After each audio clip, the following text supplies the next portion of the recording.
Deuteronomium 4 vers 9. Hy sê, neem jou net in ag en wees terdeer op jou hoede, dat jy die dinge nie vergeet wat jou oë gesien het nie, en dat hulle nie uit jou hart wyk nie, al die dae van jou lewe nie, en jy moet dit aan jou kinders en aan jou kindskinders bekend maak. Nou, ek is van nature baie lief vir die geskiedenis. Tannie Fransie, Spies gaan later, in die geleentheid sal sy ietsie vir ons voorlees, rondom die ontstaan van die AJB, meer oor die Garrett Sisters. Maar ek wil vandag vir u die vorige 100 jaar, of die afgelope 100 jaar, skets, of die agtergrond vorm, waarteen die aanbieding van Tannie Fransie geskets kan word. Die breër prentjie, die breër aspek van ons geskiedenis, want ek is baie lief vir volksgeskiedenis, vir eie geskiedenis. En ek gaan so 'n paar dinge uitlig. In watter tydperk het die AJB tot stand gekom? Met watter dinge het dit parallel geloop? En mens wonder in die heimelikheid, wat was die effek gewees op die werkers as gevolg van geskiedkundige gebeure wat gelyktydig met dit meegeloop het? Onlangs lees ek van die groot passasiersskip, die Lusitania, wat 1915 deur 'n torpedo getref is van die Duitse duikboot, en daar aan die Ierse kus gesink het, met 'n groot lewensverlies. En ek weet ook in een van die boeke staan, dat toe die Garrett Sisters oorgekom het, was dit die laaste boot wat toegelaat is om na Suid-Afrika te vaar, juis vanweë die gevaar van duikbote. En daardie Lusitania passasiersskip, of Lusitania, het aan die Ierse kus gesink met groot lewensverlies. En tog het daai 3 dames besluit, ongeag die gevaar daarvan, dit was 'n wêreldwye ramp, het nog steeds hier na Suid-Afrika gekom, net so ietsie ter agtergrond van daai era. U moet daaraan dink, dat dit was, toe 1916 hier gekom het, was dit maar 'n skrale 14 jaar na die Anglo-Boereoorlog. Met die verwoesting wat dit hier veroorsaak het, 28.000 vrouens en kinders in die konsentrasiekamp dood, 30.000 plaaswonings in die 2 boerrepublieke wat verwoes is, en natuurlik was daar baie sterk anti-Britse sentiment onder die Afrikaner geleedere. En wie stuur die Here hierheen? 3 Ierse susters. Interessant. Vir die boere was Ierland, Engeland, daar was nie verskil tussen 4 verskillende dele daarbo nie. Ons weet van generaal Smuts en Botha se eenstroombeleid wat baie sterk pro-Brits was, generaal Hertzog met sy 2-stroombeleid, dat hy gesê die 2 blanke volkere moet met hulle eie identiteit, met hulle eie kultuur en taal langs mekaar ontwikkel, en dit het gelei tot 'n groot skeuring, die stigting van die NP, Nasionale Party in 1914, en dan is daar nou maar die vurige stryd tussen die natte en die sappe, daai groot konflik wat daar geheers het vir 'n paar dekades. 'n jaar na die 1914-1915 Afrikaner rebellie wat broer teen broer gedraai het hulle hier aangekom. So, die Afrikaner volk was baie rou in daai stadium. En op 'n baie tydige tyd het die Here daai 3 dames hierheen gestuur. Ek het in my enigheid gewonder, watter invloed het Emily Hapjous dalk op hierdie 3 susters gehad? Ons lees niks van dit iewers ergens in 'n boek opgeteken nie. Maar sy het geweldig baie gedoen na die oorlog om hierdie boervolk op te hef. En voorbrandwerk in Engeland gedoen. En dalk het hulle iets gehoor en gedink, miskien kan ons op hierdie manier geestelik bydra om hierdie land wat deur die oorlog verwoes is weer op die been te bring. Geestelik, mens weet nooit. Daar was die 1922 mynstaking en gisteraand toe Joggie nou die aanbieding hier doen, toe hoor ek nou weer dat hulle was toe reeds aan die evangelisering onder die polisiemanne in die vroeë 1920s, voor die AJB 1924 gestig is. En in daai mynstaking, wat baie tragies ook was hier aan die rand, is op die 180 stakers, as ook 50 konstabels, 50 polisiemanne in daardie staking oorlede. Hoe die dood van daai polisiemanne die Garrett Sisters geraak, wat spesifiek in daai stadium onder hulle gewerk het. Nou ja, toe het ons ook te doen met die tweede Afrikaanse taalbeweging in daai tyd, 1920s, 1930s, waar Afrikaanse digters soos Jean Marais, N.P. van Wyk Louw en C.J. Langenhoven en al daardie groot name Afrikaans verhef het tot skryftaal. Hulle koms, hulle vestiging, hulle wortelskiet en ontkieming hier en groei hier het saam met daai beweging gegaan, die Afrikaanse taalbeweging. En as jy dit nie weet nie, hou dit in gedagte, die Afrikaanse taal is volgende jaar amptelik 100 jaar oud, 1925. Hy word al gepraat hier in 1700, maar volgende jaar is hy ook 'n eeufees. En ek hoop daar word iets van dit gemaak deur iemand. Ander interessante ding wat ek ook gesien het, 1933, die eerste Afrikaanse Bybelvertaling, wat die Afrikaners sy taal en sy Bybel in sy eie hand geplaas het, wonderlik. In 1938 groot trek eeufees het saamgeval met die eerste Bybelskool wat in Kenilworth in Kaapstad begin het. En dit was 'n regtig groot volksherlewing in daai tyd. Daar was die toespraak van Henry Macmillan, ek dink hy was die eerste minister van Engeland, 1960, die Winds of Change toespraak, dat daar nou 'n ander wind oor Afrika waai. En as ons kyk na die geskiedenis van Afrika, het dit baie verwoesting gebring, daardie wind met die opkoms en die verwoesting deur kommunisme.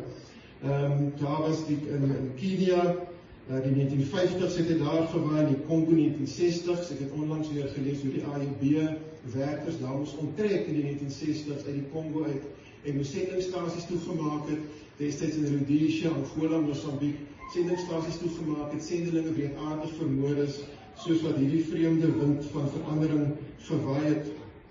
Wat baie interessant is ook die hoogbloeitydperk Suid-Afrikaanse ekonomie, 1961 tot 1965, was die ekonomie so sterk, dat hulle dit moes beheer, kan jy dit glo, omdat die groeikoers te sterk was, en maatreëls toegepas het, want dit net te goed gegaan.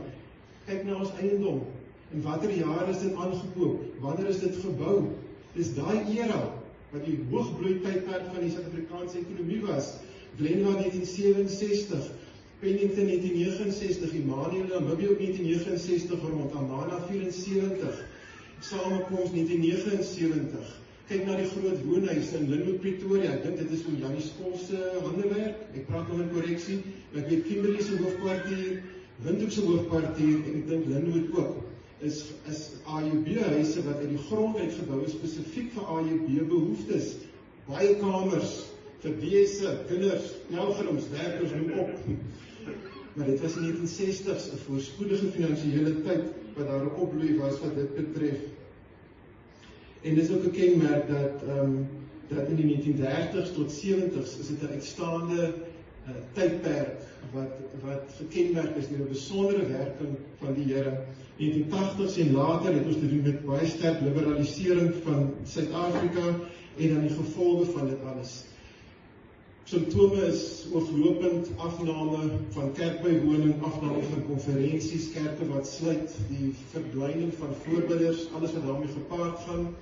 So ons latere geslag sit met groot uitdagings in 'n tyd waar die geestelike atmosfeer nie gunstig is altyd, soos paar dekades gelede, om gemaklik die evangelie te verkondig. Daar is nie altyd 'n honger en 'n dors na die woord van God nie. Ons sit regtig met 'n baie unieke uitdaging.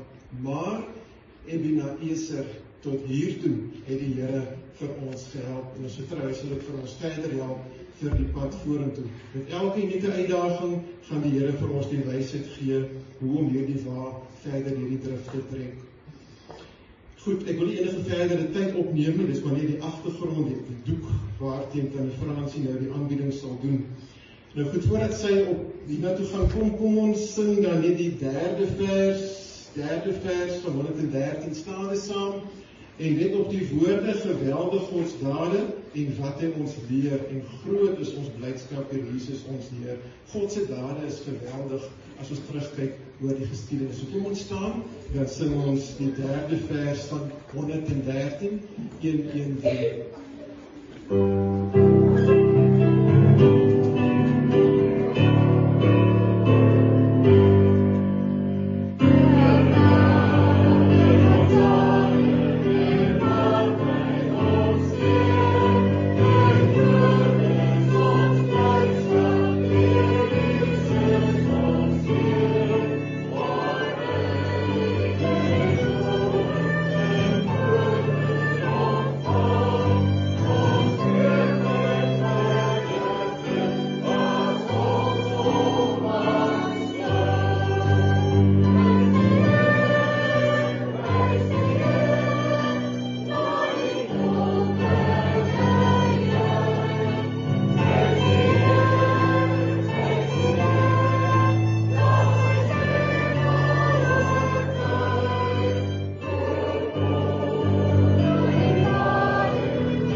met 'n boodskap. Eksodus 19 vers 4. Ek het julle op arendsvlerke gedra en julle na my toe gebring. Helene Gerrit. Sy skryf deur E.R. Cowan Stewart en vertaal deur Antine Krem, uitgegee deur die Afrika Evangeliebond se Bond Boekhandel Pretoria en is opgedra in ons geliefde pelgrims van Afrika Evangeliebond. Daar's 14 hoofstukke, ek sal sommer net dit kort noem wanneer dit 'n nuwe hoofstuk is. Die eerste hoofstuk is deur die Here geplan. Deur die jare heen het God manne en vroue gekies, deur wie hy die wêreld geseën het. Hierdie is 'n verhaal verkort van sy werk met een. Ierland is die land wat as so baie uitgesoekte Christene opgelewer het, in besonder tot die van Suid-Afrika. So ook besonder in die lewe van Helene Gerrit. Helene is die jongste van 'n eerste familie van 6 kinders in Ierland. Haar vader Josef was 'n handelaar in Dublin. Hy het die Here geken. Sy tweede vrou se bekering onverwags. Sy en haar broer het een oggend na 'n kerkdiens gegaan. In die diens het sy tot 'n vreeslike oortuiging van sonde gekom. Alles moet gaan, het sy gesê. Blydskap so groot, sy moet net die Jesus hê. Hulle huis was de Black Rock Dublin in Ierland. Pragtig en omring met lieflike tuine. En luister, dis genoeg Glenmire. Die kinders is streng gedissiplineer en vermaak om die weë van die Here te onderhou. Helena die jongste, gebore 8 Junie 1869, en was baie liefdevol. Sy het 9 jaar oud met sy kinderdienste bygewoon. En sy dikteer haar bekering van daardie dag. Dit was nie 'n treffende bekering nie, maar wel 'n ewige. En so het ons op hierdie tere lewe besit deur die Gees van Jesus. Hoofstuk 2, riviere van God. Helena se broers het in 1885 na die Keswick-konferensie gegaan. Die briewe wat die broers huis toe gestuur het, met aantekening van die toesprake, was vir die suster Helena, Emma en my 'n oorsaak van verbasing. Hulle was altyd van mening, hoewel gered, van ons verwag word om onsself so heilig as moontlik te maak, deur ons eie inspanning. Nou moes hulle lees van die verlossing, wie sy bloed die hart kon reinig, en kan verlos van herfste begeerlikhede, boesem sondes, oorwinning oor versoekings, vrees, en nog baie ander sondes. Dit het vir die susters te goed geklink om waar te wees. Een van die magtigste oomblikke van Helena se lewe, skryf sy, toe ek die krag van die woord reinig raak gesien het. So bewus van Jesus se direkte onderrig en leiding deur sy woord en gees. Helena het bewys gehad dat Jesus in een oomblik kon doen, wat al haar ontoereikende pogings nie reg kon kry nie. Hoofstuk 3, die volheid van seën. Omtrent hierdie tyd het die suster Gerrits die hele familie met die stigting en verruiming van harte ondervind. Die 3 susters het bekleidingshaartjie in die hande gekry, wat hulle die bliktabernakel genoem het. Hier het hulle onder die Rooms-Katholieke begin werk. In 1891 was die susters en 2 broers op 'n konferensie van die internasionale vereniging van Christene Polisie. Hulle het daar ook 'n meneer J.G. Cowan ontmoet van Faith Mission, wat 'n groot invloed op hulle lewe sou hê. In Maart 1892 het Faith Mission se pelgrims Bliktabernakel die eerste keer besoek. Die reeks dienste wat vir 2 dae geadverteer is, het 4 weke geduur. Elke aand is daar sekerheid. As die pelgrims nie moes gaan, sou dienste nog langer aangehou het. 'n weeklikse bedienis begin, daar is ook versoek dat 'n bond van eerste pelgrims opgerig moet word. Die Gerrits het verlief geraak op die beginsels van 5 missie. Die doel van die gebedsunie was om die bekeerling daartoe te bring om hulle lewens en kragte geheel en al oor te gee aan die Heiland, om hartsreiniging deur Jesus se bloed te aanvaar en om te soek na die toerusting met krag. Die geliefde 5 missie. Dis nou 4. Die versoek van die Gerrit Sisters het 5 missie hulle eerste besoek aan die suide van Ierland begin. Dit was deur die invloed van die Gerrit Sisters dat die pelgrims van 5 missie in die suide van Ierland begin werk. Wat 'n stroom van seën was die gevolg van hierdie werk. Daar was 'n geestelike roering deur die hele distrik. Hoe belangrik is dit om evangeliewerk die leiding van die Heilige Gees te soek. Die Heilige Gees het sy bepaalde tyd en uitverkore plekke waar hy sy krag wil openbaar. In September 1894 is die eerste konferensie op die gronde van Glenmore in Ierland gehou. 'n tent was opgesluit, maar die eerste dag propvol. 'n groter tent is die tweede dag opgesluit. Met die slotdiens ook propvol. Die mening was dat die konferensie te kort was. Daar is net een rede wat by hierdie geestelike akkerheid kon gegee word. 'n magtige inkom van God.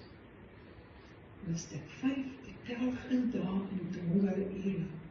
'n klein plattelandse dorpie in Milford, Ierland. In 1899 het 2 pelgrims, my Gerrit, dis een van Elina se sissies, en my juffrou Cameron, het die dorpie in noordelike Drongo besoek. Die nuus het rondgegaan. 2 dames kom in hierdie skoolgebou te kom preek. Die tweede Sondag was die plek stampvol. Die pelgrims en hulle fluweelhoedjies vorm nogal 'n kontras. Die geheim van volharding is beslis verknogting aan Jesus. Helena se gebed was gedurig, Here, doe iets wat dit nooit weer nodig sal wees om weer te doen. Die meester stel ons werk op prys, maar dinge wat hy meer waardeer, dit is onsself, ons liefde, ons geselskap en die aanbidding van ons harte. Nommer 6, die geheim van volharding. Die 3 susterwerke se werk was merkwaardig. In donker het hulle gebedsunies na elke reeks dienste in die lewe gehou. Die bekeerlinge is geleer om diep te grawe in die woord van God en gebed. By 'n ander geleentheid skryf Helena, dit smart my, omdat sommige van ons geliefdes dalk weemoedig uitsien. As hulle nie meer ontvang as wat hulle op die oomblik het nie, sal hulle terugkom en voel dat die Christelike lewe 'n teleurstelling is. Ek dink om 'n bid hier met hulle te begin. En verlengde tyd in Jesus se heilige teenwoordigheid sal hulle openbaar waar hulle terrein verloor het. Dis volgens Helena. Die ondervinding wat opgedoen word deur die magtige reinigende krag van die bloed kan alleen gehandhaaf word deur gedurende afhanklikheid van die inwonende Gees. Egte dappere pelgrimslewe is bepaald nie eentonig nie, maar vol verskeidende skryfhelene na 'n besondere avontuur van 'n rondreis. Boeke te Smous is Helena op 'n fiets met 'n sak vol Christelike boeke op 'n eensame pad in die weste. Sy soek die mense op wat nog nooit die warmte en lig van die evangelie bywoon nie. Sy kom by 'n huis waar 'n ou dame woon. Ek het heilige boeke om te verkoop, sê sy. Die ou dame nooi Helene. Sy gaan sit. Nou ja, dis die dagings, nie? En maak die evangelie van Lukas oop. Môre in die midde van haar lesery vra sy die vroukie: wat dink u, hoe sou die Vader hom ontvang het? Hy sou 'n bepaalde skrobbering kry, die slegte seun, antwoord sy. O, wat 'n verrukking om die evangelie aan mense te bring, wat het nog nooit gehoor het nie. Trane en gelag is nooit ver van mekaar in die pelgrimslewe. Die huislike lewe van Glenbar, die Gerrit se vader, is 1885 oorlede. Hoe het Helena sy hartstogtelike natuur gelei? Maar dit was hierdie vermoë van Helena om diepte te voel, sowel as om diep te dink. Dit het haar so geskik gemaak om 'n medewerkster met die tederhartige Jesus te wees. God se diepste werk in harte word gedoen in die dae van droefheid. Jesus roep jou tot 'n wonderlike wandel en 'n bykans onbekende toewyding. 9. Suid-Afrika deur God gestuur. Soos die sterre in die hemel mekaar beïnvloed, terwyl hulle voortbeweeg in hulle deur God bepaalde bane, so geskied dit dikwels ook in die lewens van mekaar. Ons is bestem om saam gesnoei te wees in die uitvoer en in die wil van God. Helene het nou nagedink, te lank om voort te gaan met die Here se werk. Dit was heeltemal iets anders om hulle ouderdom en dit nogal in 'n tyd van oorlog hulle huis op te breek en na die heidenlike gaan. Daar is besluit om na Suid-Afrika te gaan met 'n aangename klimaat. Hulle het met 'n hele hart op die Here vertrou en hom in hulle weë geken. Vrydag 18 Augustus 1916 het hulle aan boord gegaan. Die laaste boot waarop dames toegelaat was weens die gevaar van duikbote in die oorlog. In 1917, 'n jaar na hulle aankoms in Suid-Afrika, skryf Helena oor die ongenadige nood met die Jode en die kleurende volke. Hulle het die woord in Jeremia 32 vers 17 beproef. Geen ding is vir u te wonderbaar. In die siele het uit Ierland en my juffrou Camden en pelgrim uit Michigan gekom om die 3 susters te ondersteun. Die geboorte van 'n sender. Gedurende die volgende paar jaar het my en Emma en Helena, die 3 susters, deur die land gereis en dienste gehou vir die polisie. Ons kan voorstel met die ontmoeting met ons geliefde Dr. Andrew. Julle het om siele jag in Suid-Afrika, was sy woorde aan die 3 susters. Dit was in 1921 dat 'n las op Helena se hart na 'n visioen verander. Toon ons Here wat ons moet doen.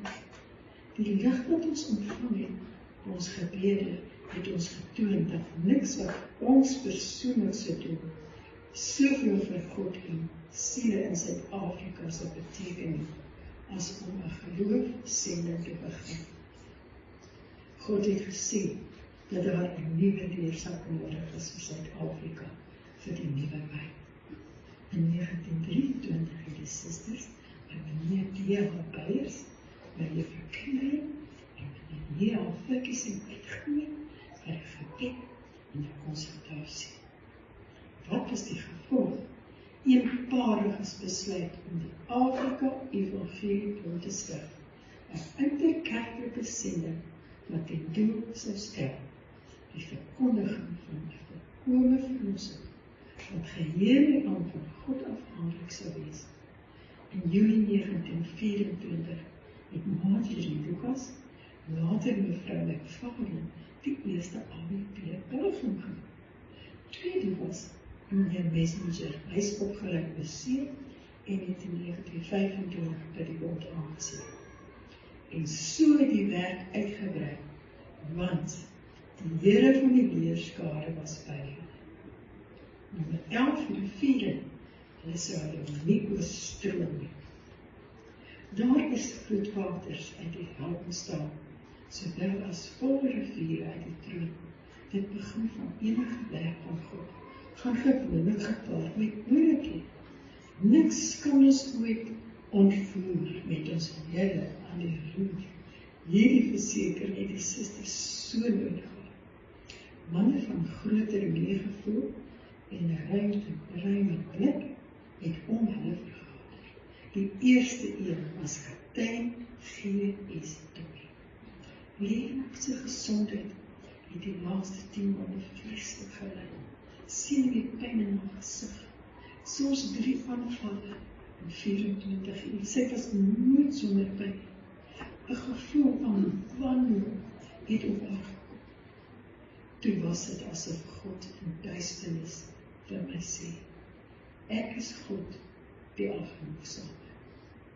Daarmee het 'n straal van hoop vir die hemel deur gebreek. Ons loof God wat nog altyd die vermoë het om harte en wesens oop te maak. God is nie onregverdig dat hy sal vergeet nie. Mag ons Jesus toelaat om ons tot op die bodem van ons harte te reinig. Die gety aan opkom. Die 3 kerksusters het ook die belange van bekeerling op die hart gedra. Hulle begeerte om gebed unies te stig, om so die gees van eenheid en vryheid en heiligheid aan te kweek. Die eerste konferensie van die AEB was in Meisenberg gehou. Op 'n stampvolle byeenkoms het meneer Wilkins 'n kragtige beroep gedoen op arbeiders. So 30 jong mense wat daardie aand gewillig was om deur die meester gebruik te word, het uit die verhoor gekom. Soms dink ons aan al die konferensie, toe die gebedsdiens slegs teen middernag en vroeë oggendure leeg was. Soms nie eens dan nie. Die 3 susters en kaptein Dobie het gebid dat God hulle erfenis onder die heidene sou gee. Is daar 'n blydskap wat die blydskap ewenaar van hulle wat getransformeerde heidene sien straal van Jesus se vrede en liefde. Die tweede laaste hoofstuk, die vorming van pelgrims. Een gedagte het my die laaste tyd baie besig gehou, skryf Lena, en dit is dat God alleen 'n pelgrim kan maak. Hy alleen kan die ware pelgrimgees skenk en handhaaf. Nogtans is daar 'n plek nodig waar die Heilige Gees pelgrims kan oplei. In 1938 het God aan Helena 'n Bybelskool gegee. Nogal in Engeland 'n lieflike voorstad in Kaapstad. 46 jaar gelede volgens Helena het die pelgrims in 5 Mission die eerste keer hulle huis te Glenbar Dublin in Ierland besoek. Op aandrang van die Raad het die Bybelskool van die AEB die naam Glenbar ontvang, die gedagtes aan die kerksusters. Hulle is toestemming ontvang om 'n konferensiesaal te bou op die gronde. 'n Christen boumeester kontrakteer het, omdat dit 'n werk van die Here was, 'n lae berekening vir die bou van die saal gegee. Dis nog niks, 10 minute stap van Glenbar bring ons by 'n ander Bybelskool met 'n ewe wonderlike geskiedenis. Die kerksuster was besig. Sy was ook begaan oor die lot van die behoeftige burgermense. Die opleiding het begin met 3 studente in 'n klein huisie in Houbaai. Vandaar verwys hulle na 'n groter lys in Kennemerland, genoem Bethel. God het sy enige voorsien gegee. Dit was God se bydrae tot die sendingwerk. Mooi so, goeie en getroue diensmaak. Hout Baai is beskryf as een van die allermooiste plekke, 'n wit, ekeverdieping huis, en Helena se tuiste gedurende die laaste 20 jaar van haar lewe. Sy het albei haar susters verloor. Helena was my alleen. Die drievoudige snoer was verbreek. Meer as ooit het sy haar met haar Heer afgesonder en ook haar werk wat haar Heer haar gegee het. Wat 'n rus vir die siel om te besef dat ek God het, al het ek niks anders. Een vir een gaan geliefdes huis toe. In 1946 het haar geliefde vriendin by Juffrou Kinderen oorlede. En so is Helena's geloof ook byna volëindig.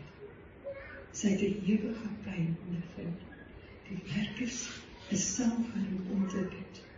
Haar oë is onherstelbaar, later volkome blind. Sy was so swak as gevolg van 'n beroerte. Karakter besig om volmaak te word. Die hemelse minnaar roep haar na homself. Dit het duidelik geword dat die tydglas besig is om leeg te word.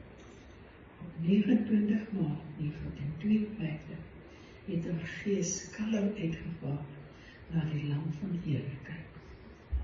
Teen 'n wolkelose hemel, 'n volmaakte agtergrond, vir die vaarwel van ons geliefde Helena.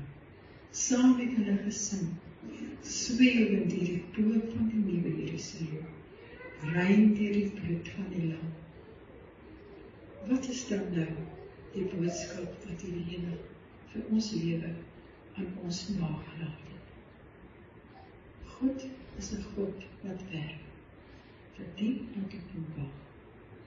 Die enigste werk wat vrug dra, is wat God vir ons doen. Ek hoop jy dit my storie geniet.